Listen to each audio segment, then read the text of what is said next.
It's not about height. It's about presence. Have you ever looked in the mirror and thought, why do I look shorter than I remember? Not shorter in inches, but in energy, like your clothes somehow shrink your presence instead of lifting it. Here's the truth. It's not your body that's changed.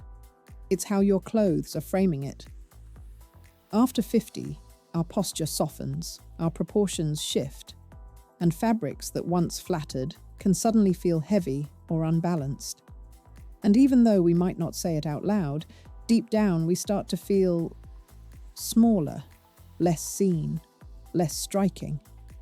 But here's the beautiful thing: you don't need heels, shapewear, or a dramatic wardrobe overhaul to turn that around. Because height, the kind that truly matters, is an illusion you can create.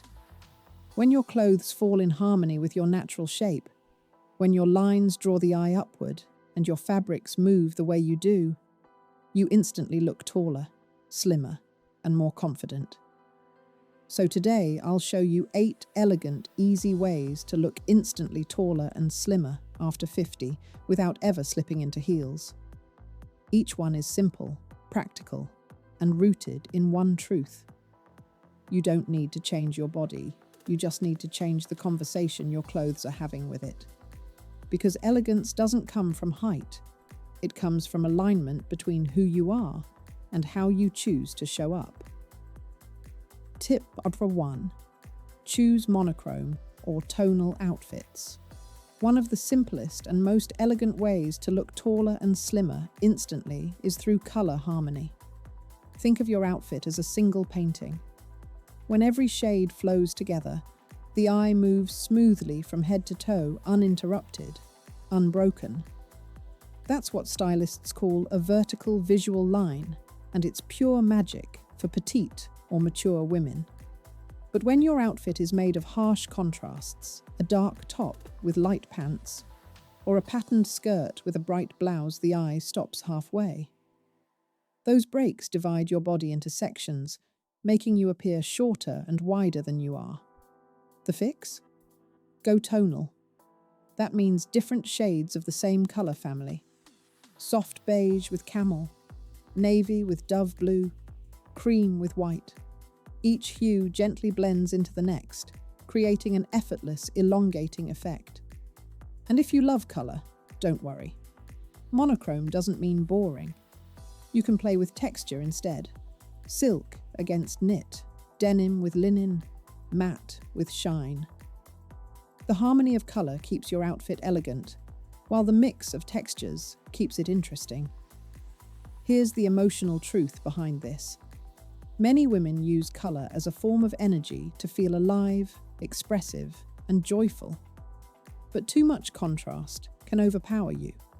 When your outfit flows in a single palette, it doesn't compete with your presence, it amplifies it. So the next time you get dressed, try this simple shift. Instead of asking, "What colors should I wear?" ask, "How can my colors move together?" Because when your tones connect, so does your confidence. Tip number 2. Define your waist. Even lightly. Here's something most women don't realize: your waistline is the anchor of your silhouette. When it's lost, everything above and below it loses structure too. After 50, it's natural for our midsection to soften. And because of that, many women start choosing loose, flowy tops or straight-cut dresses, hoping they'll hide what feels uncomfortable. But instead, those pieces do something unintended: they erase your natural shape. The secret isn't to hide your waist, it's to suggest it gently. You don't need tight belts or clingy fabrics. A soft tuck at the front of your blouse, a cardigan tied loosely at the middle, or a wrap dress that crosses diagonally can all bring back definition and instantly restore balance to your proportions. Even subtle details like darted seams, belted coats, or ribbing near the waist can create that quiet, flattering illusion of structure. Think of your waist as the comma in your outfit, a gentle pause that gives shape and rhythm to your look. Without it, the eye has nowhere to rest. With it, your figure feels harmonious and intentional. And emotionally, this one's powerful. Because defining your waist isn't about reclaiming the body you had, it's about celebrating the body you have. It's a small, graceful act of saying, I still honor my shape, I just do it on my own terms now. So the next time you reach for something loose, try adding just one soft line at your middle, a knot, a belt, a curve in the fabric. You'll be amazed how it doesn't just lift your outfit, it lifts you. Tip number 3. Pick the right length for jackets and tops. This one might seem small, but it's one of the biggest visual game changers where your tops and jackets end. Every hemline creates a line across your body, and that line can either lift you up or cut you down. When a jacket or blouse ends right at the widest part of your hips or mid-thigh, it divides your body in half, making your legs appear shorter and your frame heavier. It's not your shape, it's the placement of the fabric. The perfect length depends on your proportions, but here's a simple rule. Tops and jackets should usually end just below your waist or at the top of your hips. This draws the eye upward, defining your shape and elongating your legs. And if you love longer layers like flowy cardigans or dusters, balance them out. Pair a long outer layer with slim pants or a fitted top underneath. That contrast keeps your proportions in harmony instead of hiding them under volume. Here's something most women don't realize. The right jacket length doesn't just flatter, it also affects your posture. When your clothes fit in proportion to your frame, you naturally stand taller. You feel aligned, supported, and subtly elegant without even trying. And here's the emotional truth. Many women wear longer tops to feel safe, to cover, to conceal, to stay comfortable. But true comfort doesn't come from hiding, it comes from balance. When your hemlines support your natural shape, your whole reflection looks more intentional, lighter, sleeker, and completely at ease. Because elegance isn't about how much you cover, it's about how beautifully you carry your lines. Tip 4. Opt for pointed toe or nude flats. Let's talk about shoes, the finishing touch that can quietly decide whether your outfit feels elevated or stumpy. Here's the truth. Shoes have the power to change your proportions instantly, and you don't need heels to do it. You just need the right shape and shade. Round toe or heavy shoes might feel practical, but visually, they stop the eye. That soft, circular shape shortens the foot, and by extension, the entire leg. The same goes for thick soles or dark shoes worn with light pants. They break your natural line. The fix? 2 elegant words, pointed and nude. A pointed or almond toe elongates the leg beautifully, even in flat shoes. Nude tones, matched to your skin or pants, create a continuous, uninterrupted flow. Slim loafers, ballet flats, or pointed mules are perfect polished, modern, and comfortable. And if you love your sneakers, keep them streamlined and minimal. Avoid bulky soles and high contrast. Go for clean, tonal styles that blend softly with your outfit. Here's the magic of this little detail. When your shoes align with your body's natural lines, your entire silhouette lifts. You'll look not just taller, but lighter, more graceful, and effortlessly put together. And emotionally. This tip is about permission. Permission to feel elegant and comfortable. To walk with ease without sacrificing refinement. Because you don't have to choose between grace and comfort, true style gives you both.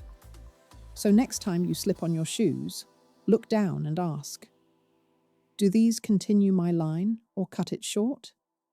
When your shoes whisper rather than shout, the rest of your outfit does the talking elegantly, quietly, beautifully. Tip 5. Wear light, flowing fabrics. Here's something that happens without us realizing it over the years. We start choosing thicker, stiffer fabrics because they feel structured, safe, or more modest. But for women over 50, especially those who are petite, those heavier materials can actually work against your natural grace. Fabrics like bulky wool, heavy denim, or stiff cotton don't just add physical weight, they add visual weight. They make your movements look slower, your frame boxier, and your outfit less fluid. The truth? Your body doesn't need more structure, it needs flow. Choose fabrics that move with you. Crepe, silk blends, viscose, soft knits, or light cottons. Look for drape, that gentle fall of fabric that follows your lines instead of standing away from them. Avoid anything that feels rigid or thick enough to hold its own shape when you set it down. That's a sign it'll overpower you when worn. Light fabrics bring something magical. Motion. They catch light, they sway as you walk, and they create a natural vertical flow that makes your entire frame appear longer and leaner. And beyond the visual effect, there's an emotional shift too. When your clothes move freely, so do you. You stop adjusting, tugging, or hiding behind layers and start feeling comfortable in your skin again. Because fabrics carry energy. Heavy fabrics hold it in. Lighter fabrics let it breathe. So the next time you shop or reach into your closet, gently touch the fabric and ask yourself, does this move like me? Or does it fight me? When your clothes flow in rhythm with your body, they don't just make you look taller, they make you feel alive again. Tip 6. Keep accessories. Sleek and proportionate accessories are like punctuation marks, they finish your story. But the wrong ones can change the tone completely. For petite or mature women, the goal isn't to add attention, it's to frame it. Large, chunky jewelry, oversized handbags, or wide belts might have looked bold once. But now they can overpower your natural lines and draw the eye away from your face, the most expressive, elegant part of you. Instead, think refined and intentional. Choose medium to small handbags with structure, not floppy or oversized ones that hang low on your body. Opt for delicate or medium weight jewelry that enhances your neckline rather than competes with it. When wearing scarves, let them drape vertically instead of bunching around your neck. It keeps that beautiful, lengthening line. And here's something most women overlook: color contrast. When your accessories blend softly with your outfit, like a beige bag with a cream dress, or gold jewelry with warm tones, the entire look feels taller and more cohesive. When they sharply contrast, they can visually cut your frame and interrupt that elegant flow. But here's the deeper truth behind this. We often use big accessories as a kind of confidence shield, a way to say, look at this, not at me. But after 50, true confidence doesn't need distraction, it needs clarity. You don't need oversized earrings to shine. Your presence is already magnetic, your eyes, your smile, your calm energy. So let your accessories whisper instead of shout. Let them draw attention to your elegance, not away from it. Because sophistication isn't about adding more, it's about knowing when enough is perfect. Would you like me to continue with the conclusion? Elegance is alignment, not effort. Next. Conclusion. Elegance is alignment, not effort. At the end of the day, looking taller and slimmer after 50 has very little to do with size and everything to do with balance, flow, and intention. These 8 little shifts, choosing tonal colors, defining your waist, adding vertical lines, picking the right lengths, flowing fabrics, thoughtful foundations, and balanced accessories, aren't about changing who you are. They're about revealing what's always been there. Because elegance isn't something you put on, it's something you return to. Over the years, we gather habits, layers, and pieces that don't always serve us anymore. But with each small adjustment, we quietly say to ourselves, I still care, I still notice. I still want to feel like me. And when you make those choices, clothes that move with you, lines that lift you, colors that calm the eye, you don't just look taller. You feel lighter. You carry yourself differently. You start to recognize that elegance isn't about standing higher in heels, it's about standing prouder in your skin. So the next time you get dressed, don't ask, "Does this make me look slim?" Ask, "Does this make me feel aligned?" Because alignment of proportion, posture, and presence is what real beauty looks like after 50. If this video helped you see your wardrobe differently, I'd love for you to subscribe. This channel celebrates women who know that confidence, not perfection, is the real secret to style. Tell me in the comments, which of these 8 tips will you try first? And share this video with a friend who deserves to feel taller, lighter, and more radiant just as she is. Because elegance after 50 isn't about doing more, it's about doing less beautifully.